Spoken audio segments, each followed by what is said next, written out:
श्री गणेशाय नमः। श्री गोपीजनवल्लभाय नमः।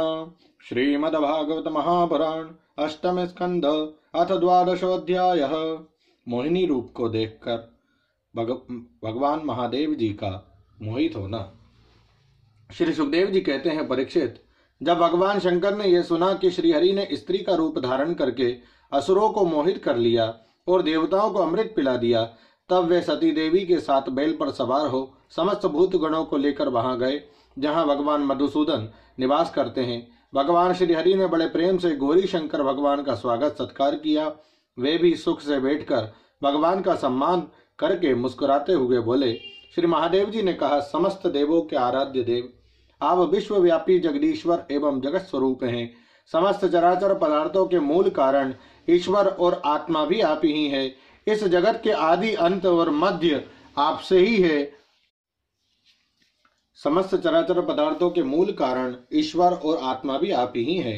इस जगत के आदि अंत और मध्य आपसे ही होते हैं, परंतु आप आदि मध्य और अंत से रहित हैं। आपके अविनाशी स्वरूप में दृष्टा, दृश्य, भोक्ता और भोग्य का भेदभाव नहीं है।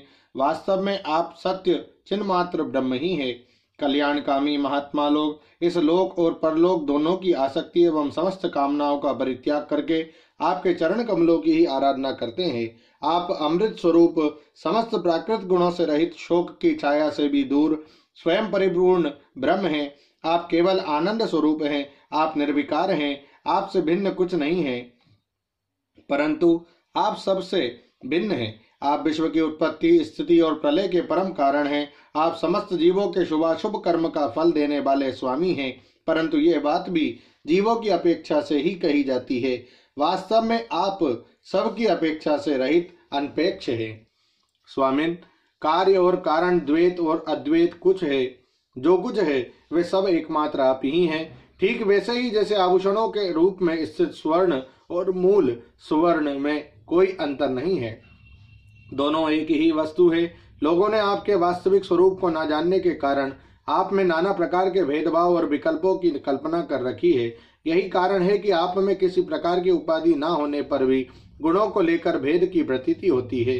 प्रभो, कोई कोई आपको ब्रह्म समझते हैं तो दूसरे आपको धर्म कहकर वर्णन करते हैं। इसी प्रकार कोई आपको प्रकृति और पुरुष से परे परमेश्वर मानते हैं तो कोई बिमला, उत्कर्षणी, ज्ञाना, क्रिया, योगा, प्रभि, सत्या, ईशाना और अनुग्रह, इन 9 शक्तियों से युक्त परम पुरुष तथा दूसरे क्लेश, कर्म आदि के बंधन से रहित पूर्वजों के भी पूर्वज अविनाशी पुरुष विशेष के रूप में मानते हैं। प्रभो, मैं ब्रह्मा और मरीचि आदि ऋषि जो सत्व गुण की सृष्टि के अंतर्गत हैं, सब आपकी बनाई हुई सृष्टि का भी रहस्य नहीं जान पाते, तब आपको तो जान ही कैसे सकते हैं। फिर जिनका चित्त माया ने अपने वश में कर रखा है और जो सर्वदा रजोगुणी और तमोगुणी कर्मों में लगे रहते हैं, वे असुर और मनुष्य आदि तो भला जानेंगे ही क्या। प्रभो, आप सर्वात्मक एवं ज्ञान स्वरूप हैं, इसलिए वायु के समान आकाश में अदृश्य रहकर भी आप संपूर्ण जगत, चराचर जगत में सदा सर्वदा विद्यमान रहते हैं तथा इसकी चेष्टा, स्थिति, जन्म, नाश, प्राणियों के कर्म एवं संसार के बंधन, मोक्ष सभी को जानते हैं। प्रभो, आप जब गुणों को स्वीकार करके लीला करने के लिए बहुत से अवतार ग्रहण करते हैं, तब मैं उनका दर्शन करता ही हूँ।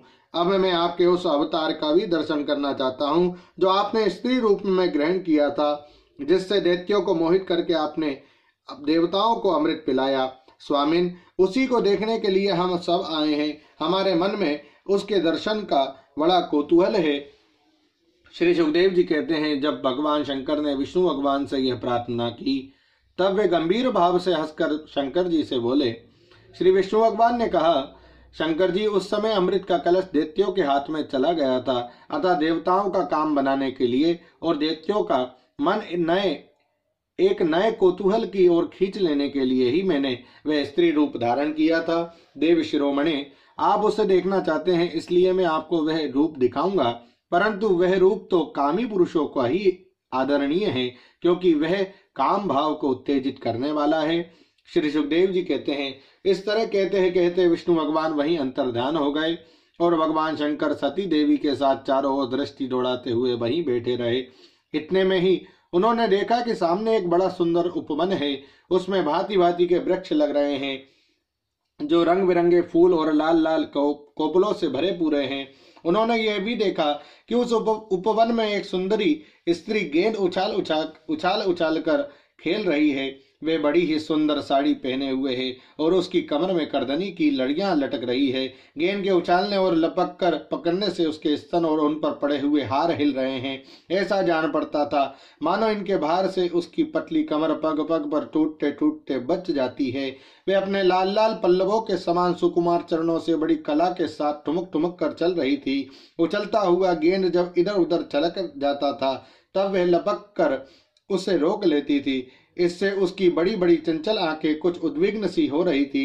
उसके कपोलों पर कानों के कुंडलों की आभा जगमगा रही थी और घुंघराली काली काली अलकें उन पर लटक आती थी, जिससे मुख और भी उल्लसित हो उठता था।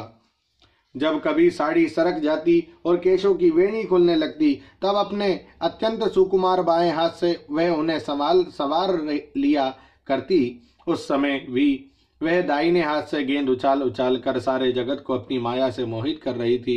गेंद से खेलते खेलते उससे तनिक सल्लज्ज भाव से मुस्कुराकर तिरछी नजर से शंकर जी की ओर देखा। बस उनका मन हाथ से निकल गया। वे मोहिनी को निहारने और उसकी चितवन के रस में डूबकर इतने विह्वल हो गए कि उन्हें अपने आप की भी सुधि न रही। वे फिर पास बैठी हुई सती गुणों की तो याद ही कैसे रहती। एक बार मोहिनी के हाथ से उछलकर गेंद थोड़ी दूर चला गया। वे भी उसी के पीछे दौड़ी। उसी समय शंकर जी के देखते देखते वायु ने उसकी झीनी सी साड़ी करदनी के साथ ही उड़ा ली। मोहिनी का एक एक अंग बड़ा ही रुचिकर और मनोरम था। जहाँ आंखें लग जाती लगी ही रहती। यही नहीं, मन भी वही रमण करने लगता। उसको इस दशा में देखकर भगवान शंकर उसकी ओर अत्यंत आकृष्ट हो गए। उन्हें मोहिनी भी अपने प्रति आसक्त जान पड़ती थी। उसने शंकर जी का विवेक छीन लिया। वे उसके हाव भावों से कामातुर हो गए और भवानी के सामने ही लज्जा छोड़कर उसकी ओर चल पड़े।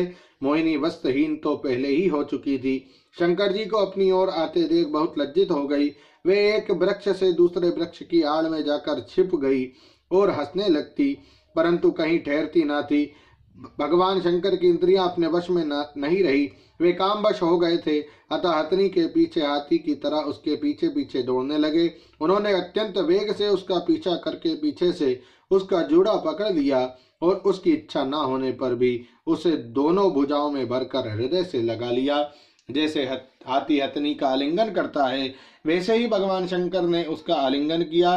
वे इधर उधर खिसक कर छुड़ाने की चेष्टा करने लगी। इसी चीना झपटी में उसके सिर के बाल बिखर गए।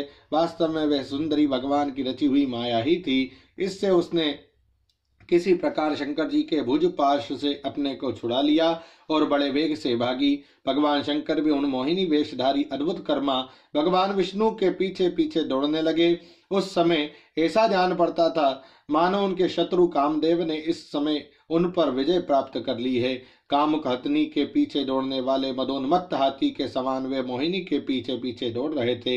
यद्यपि भगवान शंकर का वीर्य अमोघ है, फिर भी मोहिनी की माया से वे स्खलित हो गया। भगवान शंकर का वीर्य पृथ्वी पर जहां जहां गिरा वहां वहां सोने चांदी की खाने बन गई। परीक्षित, नदी सरोवर पर्वत वन उपवन में और एवं जहां जहां ऋषि मुनि निवास करते थे वहां वहां मोहिनी के पीछे पीछे भगवान शंकर गए थे। परीक्षित, वीर्यपात हो जाने के बाद उन्हें अपनी स्मृति हुई। उन्होंने देखा कि अरे भगवान की माया ने तो मुझे खूब छकाया। वे तुरंत उस दुखद प्रसंग से अलग हो गए। इसके बाद आत्मस्वरूप सर्वात्मा भगवान की यह महिमा जानकर उन्हें कोई आश्चर्य नहीं हुआ। वे जानते थे कि भला भगवान की शक्तियों का पार कौन पा सकता है। भगवान ने देखा कि भगवान शंकर को इससे विषाद या लज्जा नहीं हुई है।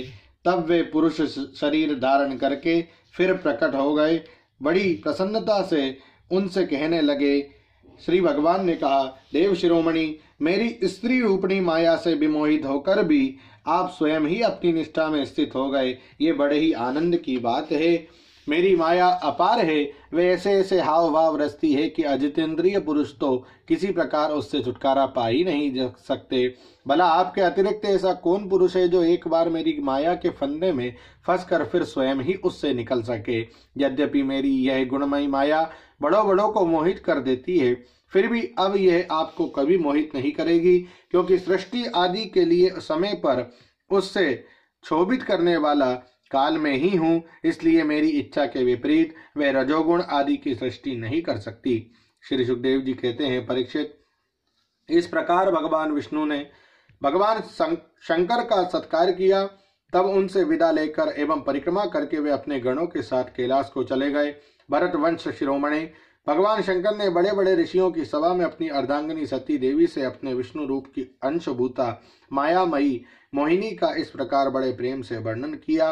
देवी, तुमने परम पुरुष परमेश्वर भगवान विष्णु की माया देखी। देखो तुमने परम पुरुष परमेश्वर भगवान विष्णु की माया देखी। देखो, यो तो मैं समस्त कला कौशल विद्या आदि का स्वामी और स्वतंत्र हूँ, फिर भी उस माया से विवश होकर मोहित हो जाता हूँ। फिर दूसरे जीव तो परतंत्र है ही, अतः वे मोहित हो जाएं, इसमें कहना ही क्या है।